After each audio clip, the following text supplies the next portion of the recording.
Assalamualaikum warahmatullahi wabarakatuh. Perkenalkan, nama saya Susanto, mahasiswa PPG dalam jabatan. Hari ini hari Rabu tanggal 6 Maret tahun 2024. Di sini saya akan melakukan praktik pembelajaran dengan judul sifat dan perubahan materi. Assalamualaikum warahmatullahi wabarakatuh. Assalamualaikum warahmatullahi wabarakatuh.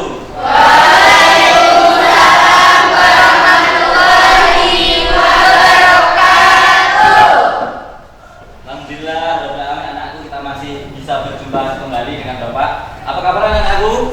Alhamdulillah sehat, luar biasa.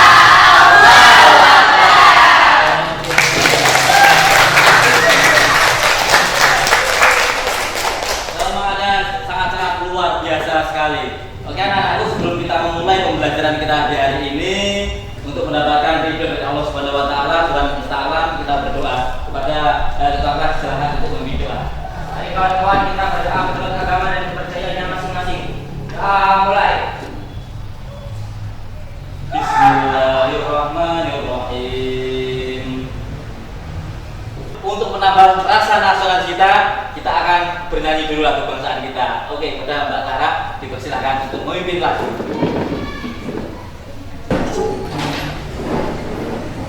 Hiduplah Indonesia Raya. Indonesia tanah airku, tanah tumpah darahku. Di sanalah aku berdiri, jadi pandu ibuku. Oke anak-anakku, lagu Indonesia Raya itu memberikan lagu kebangsaan kita ya anak-anak ya. Bapak berharap anak-anakku selalu menjaga rasa nasionalisme pada diri kalian supaya bangsa kita ini tidak dijajah oleh bangsa-bangsa lainnya. Karena dengan rasa nasionalisme kita akan menjadi bangsa yang kuat. Amin. Allahumma amin. Oke, ini Bapak ketika dulu masih muda anak ya. Sekarang masih muda juga. Bapak itu merupakan mahasiswa PPL dari LP3, yaitu dari Universitas Sriwijaya.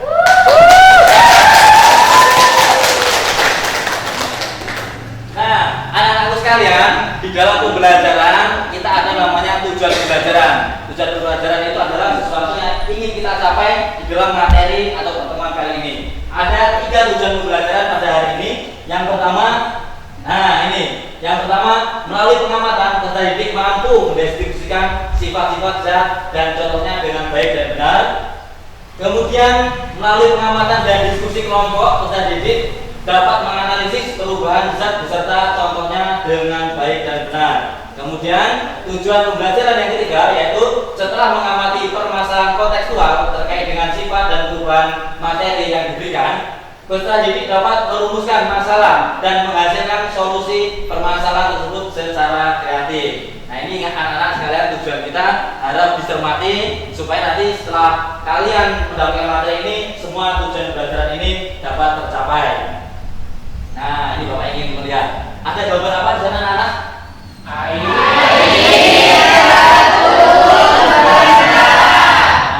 ini merupakan salah satu contoh dari materi dilihat secara fisiknya ya. Tapi jadi itu ada bentuknya, itu ada bentuknya cair, terus bentuknya apa?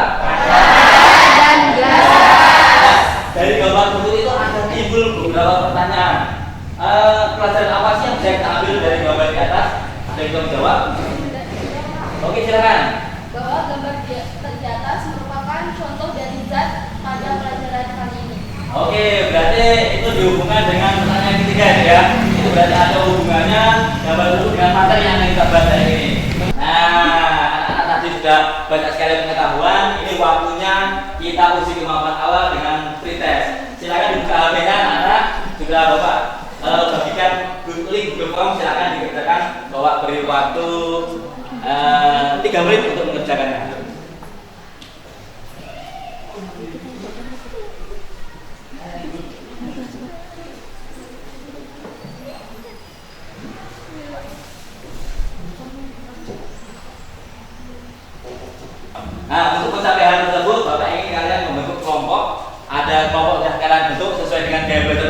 kalian ya. Di sini ada kelompok apa ini? Visualisasi.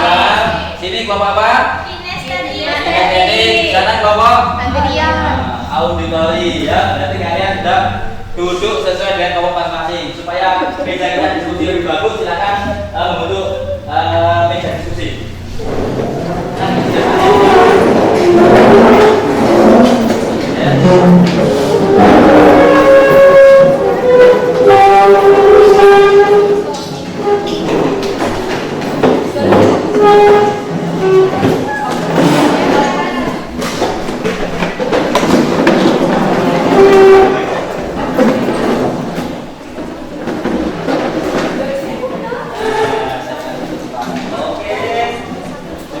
Masing-masing cari tempat senyaman mungkin anak-anak. Kalian merasa nyaman? Ya. Sudah atau belum? Nyaman? Oke, kalau udah merasa nyaman, Mas Atul silakan bagikan yang kami dirinya Mas.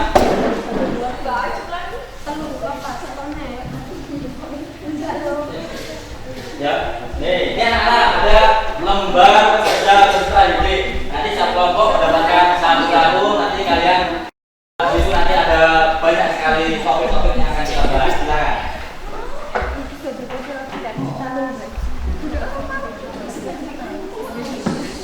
Nah, kalau sudah sekarang lilinnya dihidupkan dulu. Lilinnya hidupkan.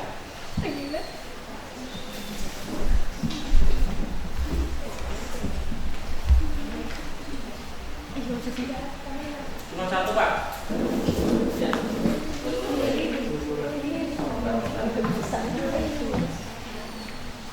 Ini Pak, dipegang Bapak.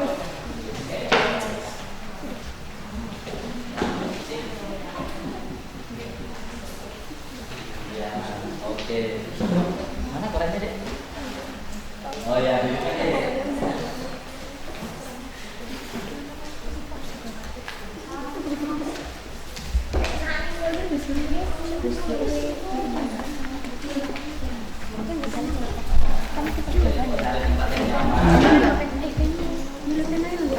Hidupkan dulu lilinya.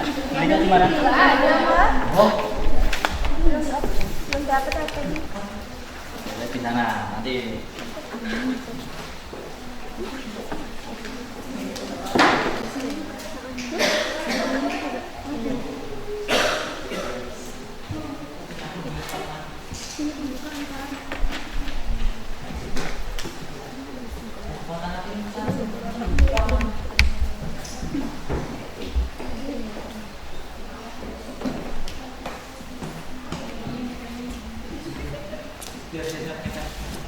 Oke, saudara-saudara sudah nyaman duduknya berkelompok? Ya. Sekarang perhatikan dulu, Bapak ingin sedikit menjelaskan tentang konsep materi kita. Ini ya, tadi materi, perhatikan itu. Materi itu menurut klasifikasinya itu terdiri atas zat tunggal dan campuran, gitu ya. Kemudian zat tunggal itu dibagi menjadi ada unsur senyawa. Kalau campuran nanti ada campuran homogen, terus ada campuran heterogen. Kemudian dari campuran tadi nanti ada suspensi koloid, itu nanti akan kita bahas di pertemuan berikutnya. Nah, sekarang kita fokus yaitu di sifat dan perubahan. Kalau materi itu menurut sifatnya itu yaitu ada mencakup sifat fisika dan sifat kimia. Sifat fisika yang sudah kita bahas sedikit tadi, yaitu berdasarkan wujudnya ada wujudnya itu ada gas, cair dan padatan. Kemudian di sini kita akan lebih fokus yaitu tentang perubahan dari materi, yaitu perubahan fisika dan perubahan kimia. Untuk kalian lebih jelasnya lagi, kita simak dulu tontonan video berikut ini. Untuk anak-anak silakan juga bisa dilihat di link masing-masing.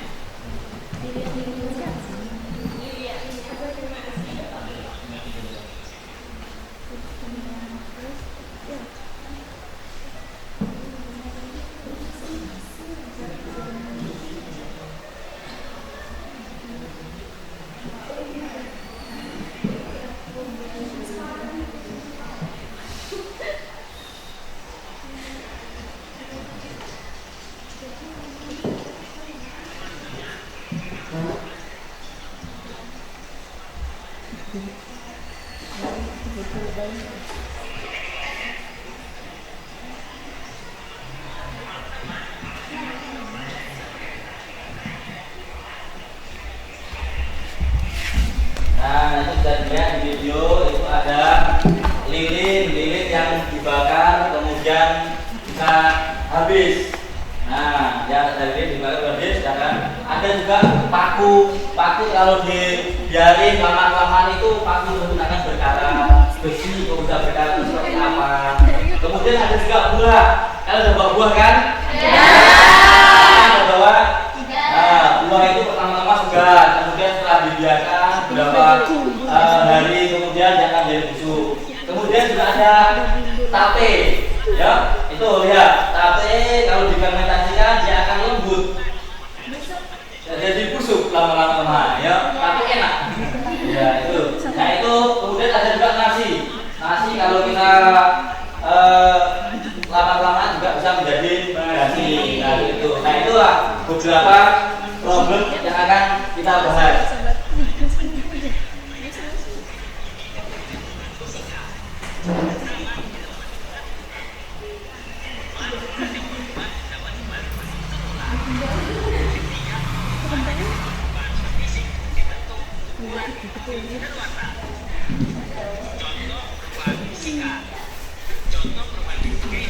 Nah ini dulu sekalian, sudah cukup belum nonton videonya?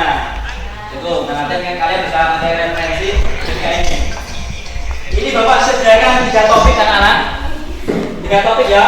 Nih bersama anggota kelompok inilah salah satu topik yang sudah Bapak siapkan. Yang pertama coba dibaca. Mas Atur dibaca Mas Atur. Jika di lingkunganmu banyak sekali yang saling membuang nasi basi, maka apa yang akan kalian lakukan untuk menyelesaikan masalah pada jumlah nasi basi yang banyak setiap harinya? Nah itu satu permasalahan. Coba sini, coba bacakan satu permasalahan. Jika di pasar rakyat daerah tempatmu banyak sekali sampah buah-buahan busuk atau sayuran busuk setiap harinya, bagaimana cara kalian menanggulangi hal tersebut? Oke, itu juga ada topik permasalahan. Coba yang satu, coba terbaca saja, Dek. Coba Mbak Raha, baca. Jika di lingkungan ini banyak sekali permasalahan yang menyangkut apa itu, Pak? Perkara logam, misalnya perkaratan besi, solusi apa yang harus dilakukan untuk mengantisipasi masalah pekerjaan perkaratan logam? Oke. Aduh, nggak terlalu kelihatan, Pak. Oke, untuk lebih semuanya, ayo tepuk tangan dulu kita semua.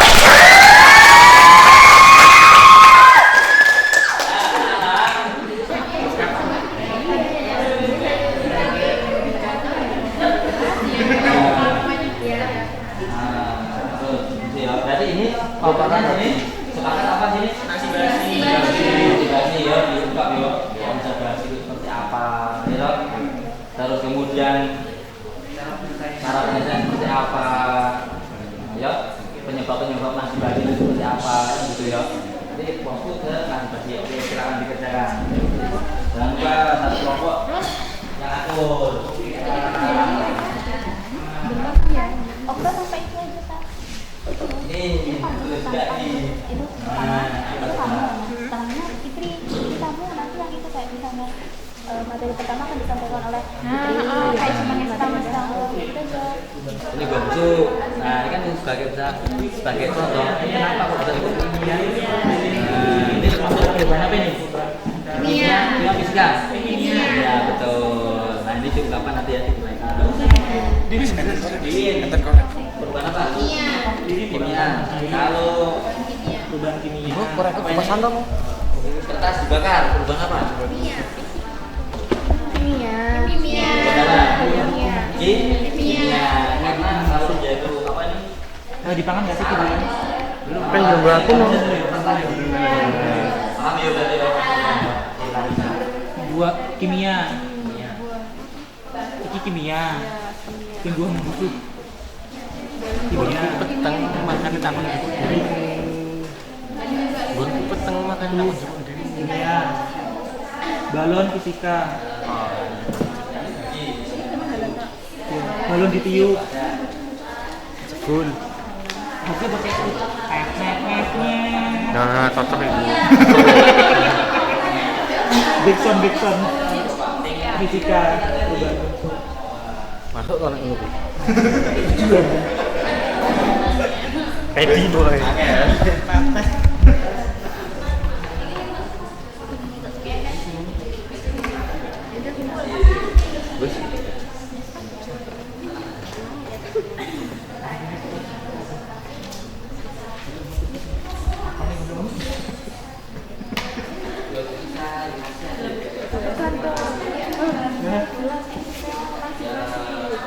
tadi modifikasi tadi lu belum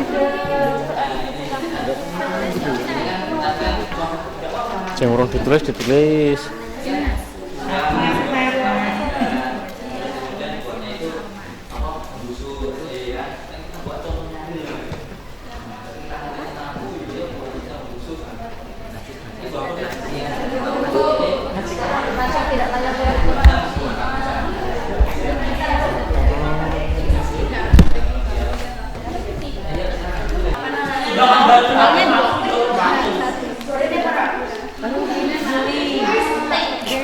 Gendra kok tinggalkan. Apa dong?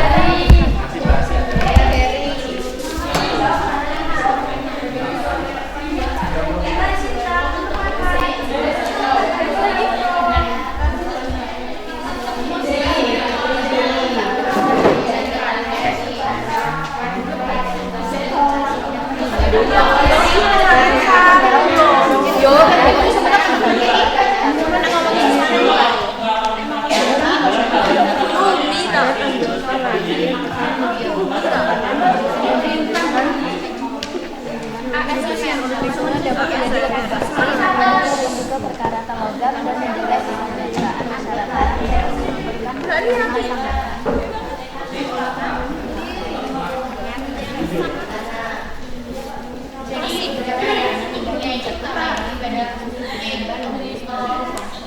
Om, ini berdua nih loh. Dan tadi mau. Langsung rekam apa dirimu? Aku pengaruh. Apa ya ono? Ini sampean tukang nyontek wong ndi, Mas? Kono. Aku pengen nyoba, Mas. Aku nyoba. Aku tora. Aku wis ngerekam. Ngapa kok iki kenduk-kenduk? Dek urip ya? Yo. Bisa foto enggak sih? Ya foto gitu tuh kameranya. Jadi kita kami dia ya? Video. Halo guys.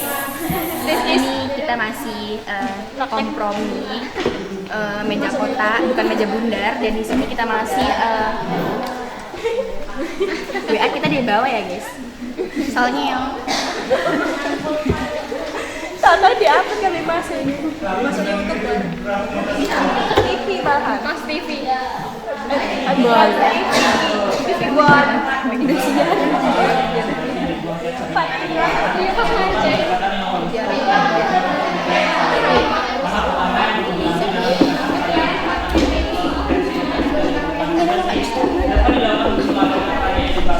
yang mengikut informasi tentang dampak lingkungan, pembosan sumber daya dan solusi yang dapat diadopsi oleh individu. Selanjutnya, proses kreatif dapat diaplikasikan untuk mengurangi jumlah nasi basi yang dibuang. Salah satu pendekatan yang dapat diambil adalah melalui program donasi makanan yang melibatkan kerjasama dengan restoran atau toko makanan setempat dengan mendonasikan makanan yang hampir kadaluarsa kepada mereka yang membutuhkan. Tidak hanya membantu, tapi juga mengurangi pemborosan bagi setiap masyarakat, tapi tidak memberikan manfaat sosial. Ada yang mau nambahin nggak? Cukup lah.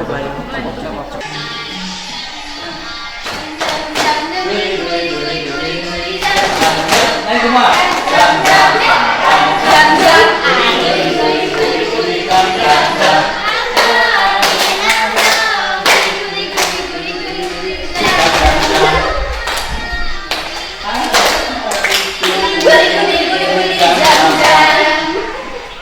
Lebih cepat.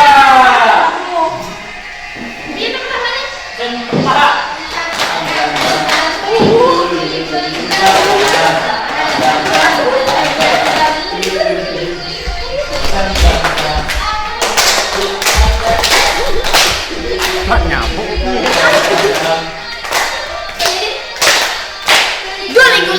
guli jam. Naik lagi. Lebih cepat.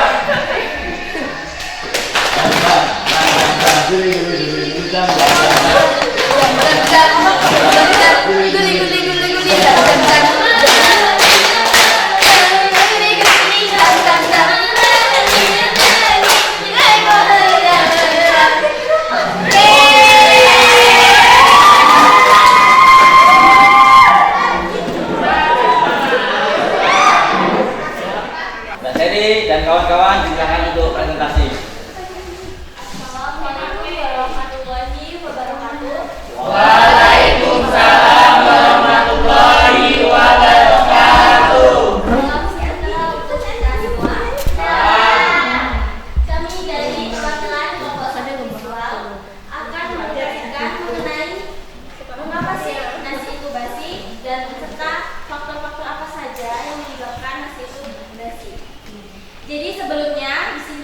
Kami akan memperkenalkan diri. Perkenalkan, saya Sally Novia Zahra sebagai moderator. Saya Caturoyo Anggoro sebagai pemateri. Saya Juliani sebagai pertanyaan. Dan saya Dendra Bagus Prayoga. Dan saya Chandra Indrawan. Baik, saya yakin dengan partisipasi aktif dari setiap anggota kelompok, kita bisa memperoleh pandangan yang kaya dan solusi yang kreatif terkait topik yang akan kita bahas bersama. Tanpa basa-basi lagi, saya akan memperkenalkan topik diskusi kita hari ini, yaitu tadi, mengapa nasi itu bisa basi. Banyak sekali yang sering membuang nasi basi. Alangkah apa yang kalian lakukan untuk menyelesaikan masalah pada jumlah nasi basi yang banyak setiap harinya? Nasi dapat menjadi basi karena proses alami oksidasi dan pertumbuhan mikroorganisme. Beberapa faktor yang menyebabkan nasi menjadi basi melibatkan interaksi kompleks antara lingkungan, kelembapan, dan waktu. Berikut beberapa alasan kenapa basi menjadi basi. 1. Kelembapan. Next terus. Sip. Nasi dibiarkan dibuka atau disimpan dalam wadah yang tidak kedap udara dapat menyerap kelembapan di udara sekitarnya. Kelembapan ini dapat memicu pertumbuhan jamur dan bakteri, menyebabkan nasi menjadi basi. Yang kedua yaitu suhu. Suhu lingkungan juga dapat mempengaruhi kestabilitas nasi. Suhu yang tinggi dapat meningkatkan pertumbuhan mikroorganisme, sedangkan suhu rendah dapat menyebabkan kondensasi air di sekitar nasi mempercepat pembusukan. Yang ketiga yaitu waktu. Semakin lama nasi disimpan, semakin besar kemungkinan nasi bisa menjadi basi. Proses oksidasi dan degrasi secara alami terjadi seiring berjalannya waktu, bahkan jika nasi disimpan dalam kondisi yang optimal. Yang keempat yaitu kebersihan. Kontaminasi oleh mikroorganisme dari lingkungan atau peralatan dapur yang tidak bersih dapat mempercepat proses pembusukan nasi. Kebersihan peralatan masak dan penyimpanan makanan sangat penting untuk mempengaruhi nasi menjadi basi. Yang kelima yaitu kandungan air. Kandungan air dalam nasi juga berperan.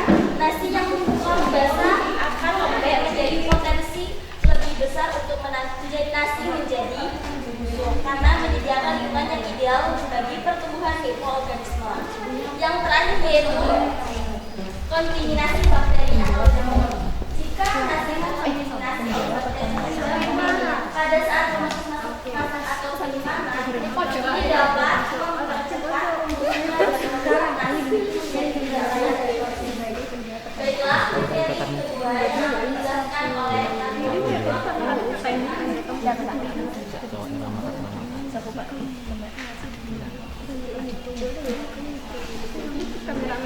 Untuk menyambung materi yang telah disampaikan oleh Sally, yaitu faktor-faktor apa saja sih yang mempengaruhi nasi bisa basi. Dan di sini saya akan menyampaikan pokok atau penyelesaian masalah dari permasalahan yang disampaikan Sally. Dengan memahami faktor-faktor tersebut, kita dapat memahami langkah-langkah untuk mencegah nasi menjadi basi, seperti menyimpan nasi dalam wadah kedap udara, menjaga kebersihan peralatan dapur, menyimpan nasi dalam kondisi yang dingin, dan mengonsumsi nasi dalam jangka waktu yang wajar setelah memasak. Selanjutnya, dalam menghadapi tantangan banyaknya nasi basi yang dibuang setiap harinya di lingkungan masyarakat ataupun limbah rumah tangga, diperlukan pendekatan yang holistik dalam beragam untuk menyelesaikan masalah ini. Langkah pertama yang perlu diambil dalam meningkatkan kesadaran masyarakat akan konsekuensi negatif dari pembuangan nasi basi dapat dilakukan melalui kampanye edukasi yang mencatat informasi tentang dampak lingkungan, pemborosan sumber daya, dan potensi polusi yang dapat diadopsi oleh individu. Selanjutnya, solusi kreatif dapat diaplikasikan untuk mengurangi jumlah nasi basi yang dibuang. Salah satu pendekatan yang dapat diambil adalah melalui program donasi makanan yang melibatkan kerjasama dengan restoran atau toko makanan yang menjual nasi setempat dengan mendonasikan makanan yang hampir kadaluarsa kepada mereka yang membutuhkan. Tidak hanya membantu mengurangi pemborosan, tapi juga dapat memberikan manfaat sosial bagi yang membutuhkan. Selain itu, pemanfaatan inovasi teknologi dapat menjadi solusi yang efektif. Pengembangan aplikasi anti pemborosan makanan dapat mempermudah proses penghubungan antara individu yang memiliki nasi basi dengan mereka yang membutuhkan makanan tambahan. Melalui teknologi, kita dapat menciptakan platform yang memudahkan berbagai sumber daya makanan dan mendorong kolaborasi di antara komunitas. Keterlibatan pemerintah lokal itu juga sangat penting untuk mempengaruhi kampanye dalam mengurangi limbah masyarakat, yaitu dengan nasi basi. Dengan mengajukan proposal anti pemborosan makanan dapat diperoleh dukungan dan sumber daya yang diperlukan untuk melaksanakan solusi secara lebih efektif. Kolaborasi dengan pemerintah juga dapat melibatkan pengembangan kebijakan yang mendukung praktik-praktik yang berkelanjutan dalam penanganan makanan. Sebagai langkah tambahan, monitoring dan evaluasi terus-menerus perlu dilakukan untuk mengatur keberhasilan program dan memastikan bahwa solusi yang diimplementasikan sangat efektif. Survei tentang kesadaran masyarakat, jumlah nasi basi yang berhasil dihindari dari pembuangan dan dampak positif lainnya dapat menjadi indikator kunci untuk mengaruhi kemajuan. Penyebaran kesadaran melalui media sosial dan kampanye online juga dapat membantu memperluas dampak pesan anti pemborosan makanan dengan melibatkan lebih banyak orang dalam gerakan ini. Kita juga dapat menciptakan perubahan budaya yang lebih besar dalam penanganan makanan dan mengurangi jumlah nasi basi yang dibuang secara signifikan. Dengan pendekatan terintegrasi termasuk edukasi, solusi kreatif, teknologi, keterlibatan pemerintah, dan penyebaran kesadaran dari diri kita sendiri, kita dapat bersama-sama mengatasi masalah pembuangan nasi basi di lingkungan kita, menciptakan kolaborasi yang kokoh dan berkelanjutan antara berbagai pihak dan menjadi kunci keberhasilan dalam menjawab tantangan-tantangan ini dalam menciptakan perubahan positif yang berkelanjutan sehingga dapat mengurangi limbah rumah tangga yaitu berupa nasi basi.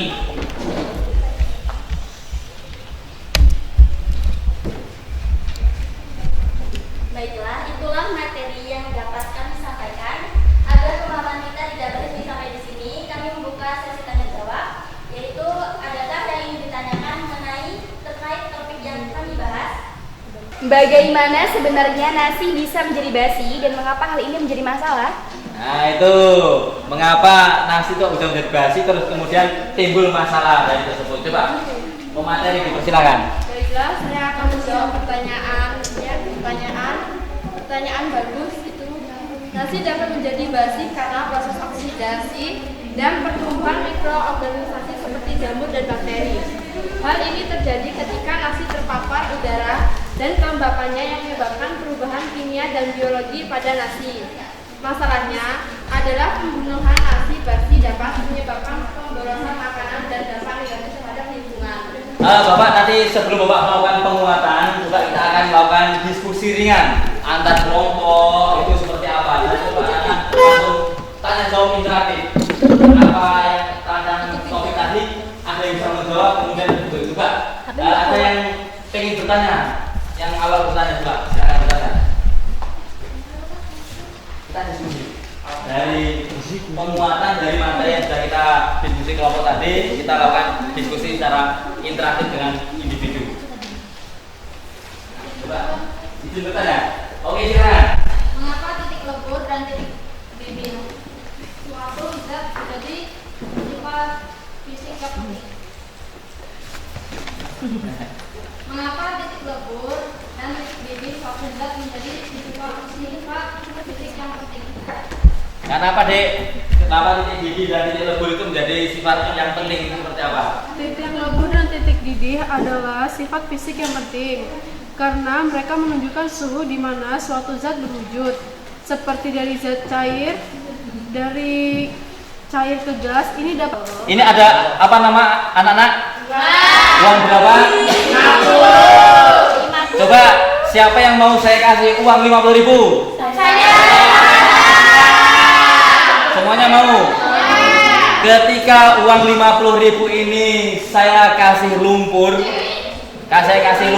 berlepotan lumpur, apa kalian masih mau saya kasih uang 50.000? Kenapa kalian masih mau saya kasih uang? Karena ada nilainya, karena dia sangat berharga, sehingga dia walaupun ada lumpurnya tetap diterima oleh masyarakat. Nah, begitu juga kalian anak-anakku sekalian. Ya, kalau kalian ingin diterima oleh masyarakat, ingin mempunyai nilai, maka perbaikilah diri kalian. Ya, perbaiki diri kalian mulai dari sekarang, sopan santun, etika, tingkah laku, perbaiki, maka kalian akan diterima di semua lapisan masyarakat. Paham? Paham. Bisa dimengerti? Iya. Oke, kalau bisa ini ada yang terakhir untuk melihat kesiapan anak-anak. Ini ada post-test. Bapak beri waktu post-test, silakan dibuka HP-nya, udah Bapak kirim di link masing-masing. Dan Bapak beri waktu 3 menit untuk melakukan post-test. Silakan dimulai dari sekarang.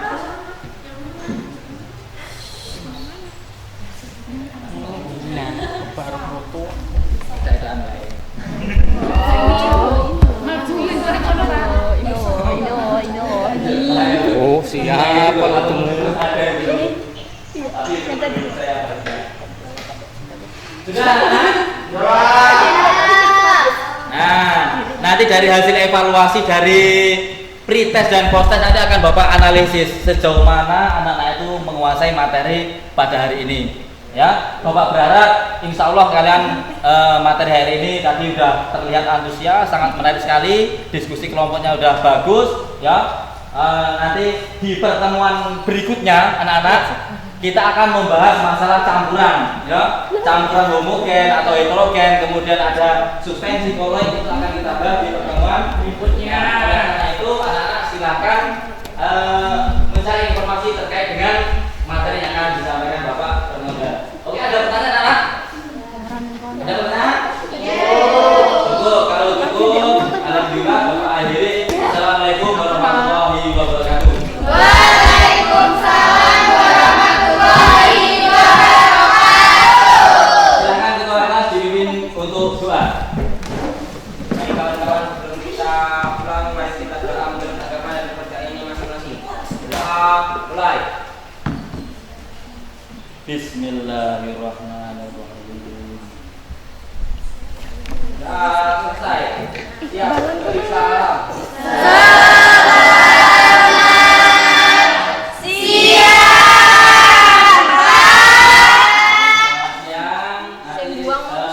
Hati-hati di jalan, yuk jangan kebut-kebutan, taati peraturan lalu lintas, ya jangan lupa gunakan helm dan masker. Oke, silakan Mbak. Jadi kalian mandi.